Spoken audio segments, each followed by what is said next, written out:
Good afternoon, and more accurately now, good evening, Education Committee, and thank you for the opportunity to speak today on behalf of other teachers in the district and my students. My name is Eric Clark. I am a second-year teacher in the Philadelphia School District. I love my school. I go to work each day with a group of teachers that I can count on, and with students that bring me joy on a daily basis. But this job is not easy. In fact, when I began teaching 2 years ago at Kensington Health Sciences Academy, many warned me against taking a job in the district. Despite these warnings and a student teaching experience that included watching 4 principals roll through Kensington Kappa in just a few months, and having my teacher mentor actively job searching, I took the position at KHSA.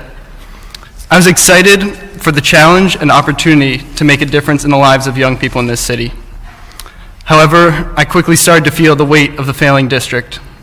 By Thanksgiving of my first year, we had already lost 1 teacher to leveling and another 2 to untimely resignation.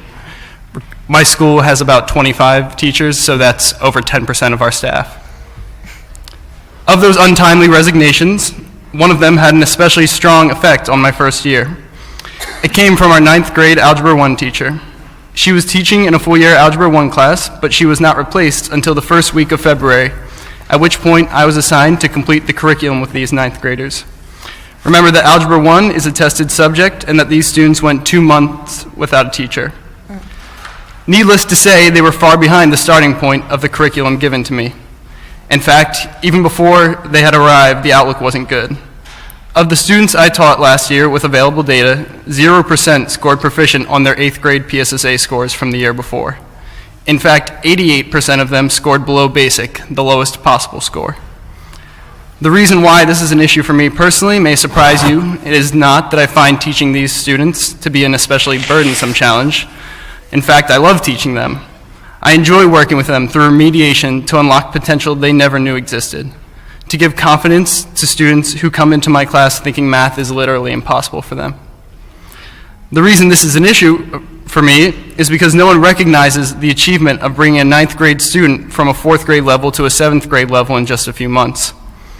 My school is one of the 11 currently under review for poor performance as part of the System of Great Schools intervention. As they have told us, our scores simply aren't good enough. Last spring, even with a 2-month gap in their education, not to mention the emotional toll of being abandoned partway through the year, I saw 31% of those students with below basic scores move up to basic on their keystone. Despite this achievement, it is I that stand to lose my position at KHSA next year. Despite a district SPR score that uses only data from before I even started teaching at KHSA, it is my school that stands to be subject to the turnaround network when the SRC makes their decision. Despite spending hundreds of dollars on school supplies and working 60 hours a week last year in order to be the best teacher I could be, I could very well find myself looking for a job at some other school in just a few months.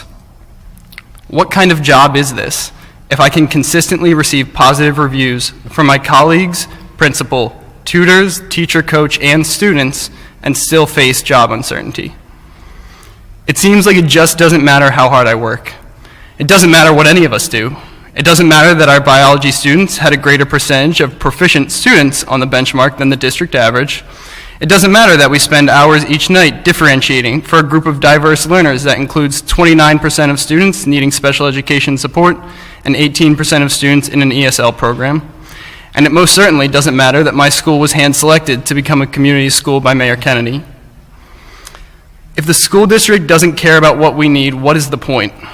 If I can't get a raise because the contract is frozen, so there's no financial motivation, the progress my students make is not recognized, so there goes my professional motivation, and the district is now threatening to hit the restart button on my school, possibly tearing me away from my students whom I deeply love. Why do I stay despite all this? I stay because I love my school, I love my students, and I want to fight for them. If this is the standard the district expects from its teachers, it is no shock to me that they cannot recruit and they cannot retain. We need solutions for the sake of us teachers, yes, but far more importantly for our students. It is time to start taking a hard look at what needs to be done so they don't just pass and graduate, but are given the education and opportunities they need to genuinely flourish in their careers and lives ahead. Thank you.